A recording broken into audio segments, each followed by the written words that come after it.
Hola y bienvenidos a un nuevo vídeo. En este me gustaría un poco reflexionar sobre lo que ha supuesto Irene Montero para España y para todos los españoles. Yo, sinceramente, no sé cómo esta señora ha llegado a la política. Eh, Desconozco realmente cuál es su actividad antes de la política. Algunos dicen que ha sido cajera de Mercadona o cajera de supermercado. Yo no sé realmente qué actividad profesional ha tenido que con la que tenga experiencia realmente para poder realizar actividades tan importantes como como las que ha hecho, ¿no? Como ministra. Yo creo que para ser ministro no solo debería bastar con que estés en la política y el presidente te elija. Creo que deberías, además de eso, tener una serie de requisitos, tanto educativos como de experiencia profesional, que te avalen como un gran profesional con capacidad suficiente, tanto de experiencia como intelectualmente, para poder ejercer un cargo tan importante como es el de ministro. Ministro es el segundo cargo más importante que hay en este país, por debajo del de presidente del gobierno. ¿Qué menos, no? Que pedir una serie de requisitos, no solo, oye, te elijo a ti. Bueno, Irene Montero, cuando pensáis en ella, ¿qué aportación ha tenido realmente a España, al futuro de España, al bienestar de los españoles? O como diría ella, de los españoles, de las españolas eh, y de los españolos. En fin, pues lo que se nos viene a la mente a todos es la ley del solo sí es sí. Una ley que ella nos vendía como una ley que iba a ayudar a las mujeres, que las iba a proteger. Una ley que estaba hecha por y para las mujeres. Iba a ser un antes y un después. Ahora, gracias a la ley del solo sí es sí, mujeres estaréis seguras, estaréis protegidas. Todos sabemos cuál ha sido realmente la consecuencia de esta ley. No ha protegido a las mujeres. Creo que todo lo contrario. Ha servido para beneficiar a los agresores. No digo el tipo de agresor para que a YouTube no se cabree. Ha servido para ayudarles a ellos. Les ha rebajado las condenas. Si antes había abuso y luego agresión, abuso era lo más suave, como una palmadita en el culo, por ejemplo, y agresión, ya sabéis lo que es, agresión, lo más gordo, estaba separado y cada una de ellas tenía un tipo de penas. Abuso, unas penas más bajas y agresión, unas penas más altas. La feliz idea de esta señora es decir, no, no, no, no, todo es agresión. ¿Qué pasa? Si lo juntas todo en un solo tipo penal, las penas van a bajar, porque estás integrando en ese tipo penal un delito, una serie de delitos que se castigan con penas mucho más bajas, con lo cual el límite inferior de las penas va a ser más bajo y el superior también va a bajar. Esto ha supuesto que muchos agresores se vean beneficiados porque sus condenas van a bajar. Tanto los nuevos agresores como los que ya habían agredido y estaban en la cárcel o estaban en un proceso judicial. Esto se llama retroactividad de la ley penal más favorable. Si tú ahora mismo, por ejemplo, imagínate que por eh, conducir a 200 por hora eh, te multan, no sé, no he buscado ahora mismo cuál es la pena, ¿no? Pero imagínate que te multan a eh, un mes de prisión, imagínate. Y la nueva ley dice, no, no, vamos a agravar este delito. Como mínimo un año de prisión.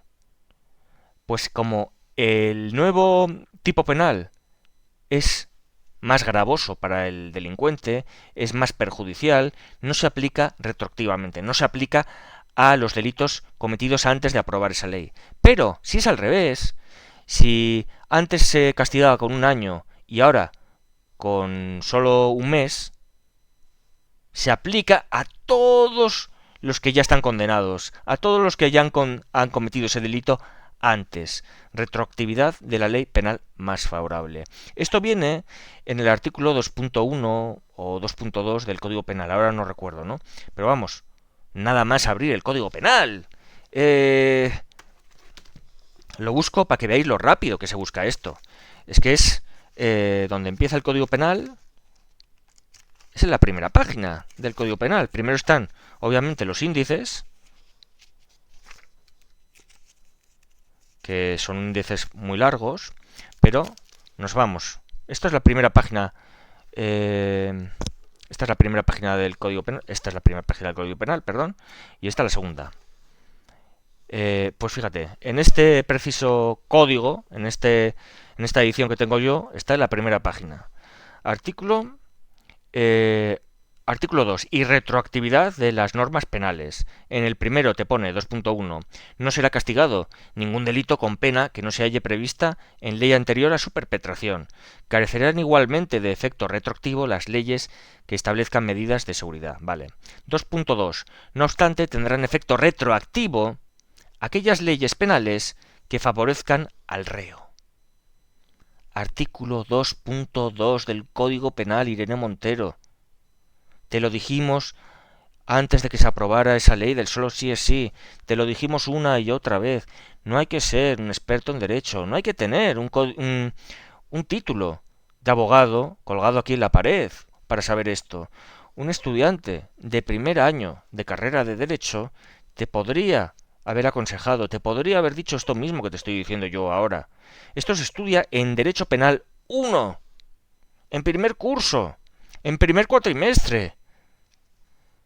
A ver, Irene Montero, como ministra, obviamente no se te exige que tengas esos conocimientos en derecho, vale. No has estudiado derecho, vale. Pero como ministra tienes un montón de asesores que te podrían haber, y estoy seguro de que te lo habrán dicho, de lo que iba a pasar. Estoy seguro de que te lo han aconsejado 1000 veces. Pero, no, dijisteis, no. No va a haber reducción de penas, ninguna. Eso lo dijo. No, jamás va a haber reducciones de pena. Se empeñaron, aprobaron esa ley y obviamente empezaron las reducciones de pena en masa. El último dato oficial era de, lo digo de memoria, unos 1.300 agresores beneficiados. Más de 130, si no me equivoco, consiguieron la libertad antes de tiempo por esta terrible ley que nos decían que beneficiaba a las mujeres. Yo no sé cómo se beneficia a una mujer reduciendo el castigo a un delito que sufren muchas mujeres. No sé, no soy un experto en filosofía, en lógica. Habría que preguntar, ¿no? A los que saben de lógica, que son los filósofos y los ingenieros informáticos. Son los que más manejan la lógica. Oye, ¿veis sentido a esto? Pues dirían obviamente que no. Esto es... No sé qué más ha hecho, ni me interesa qué más ha hecho Irene Montero. Lo que sí sé es que esto es lo que más representa su mandato como ministra de Igualdad. Crear una ley que reduce las penas a los delincuentes terribles y decir que esas reducciones de pena, no, es que los jueces son machistas. Pero señora, usted sabe lo que cuesta llegar a ser juez, que esto no es como ser ministro. No viene un señor y te dice, tú, venga, a ser juez. No. Un juez tiene que estudiarse. ¿Veis esto?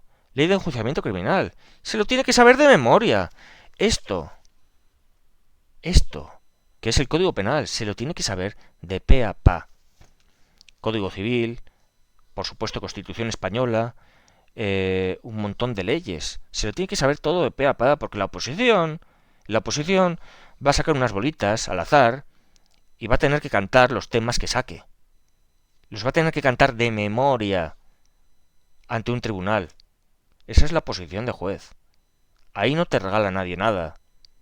Y un juez que le ha costado tanto esfuerzo y sacrificio poder llegar a ser juez, ¿crees que se va a arriesgar su puesto de trabajo por convicciones que tenga él contra las mujeres? Es que es absurdo. Y es poner en riesgo al Poder Judicial, es señalarlo como que lo está haciendo mal. Otro ataque también directo a la separación de los poderes, que es algo básico para la democracia. En fin, no me extiendo más porque podría estar enlazando temas uno y otro. ¿Cuál es la conclusión? Pues que la etapa de Irene Montero como ministra de Trabajo, perdón, como ministra de Igualdad ha sido pues una de las etapas más oscuras para España, una de las etapas más oscuras en la historia de España y algo totalmente absurdo a nivel jurídico, que como he dicho, cualquier estudiante de primero de derecho se lo podría haber le podría haber dicho exactamente lo que iba a pasar. En fin, un saludo y nos vemos en el próximo vídeo.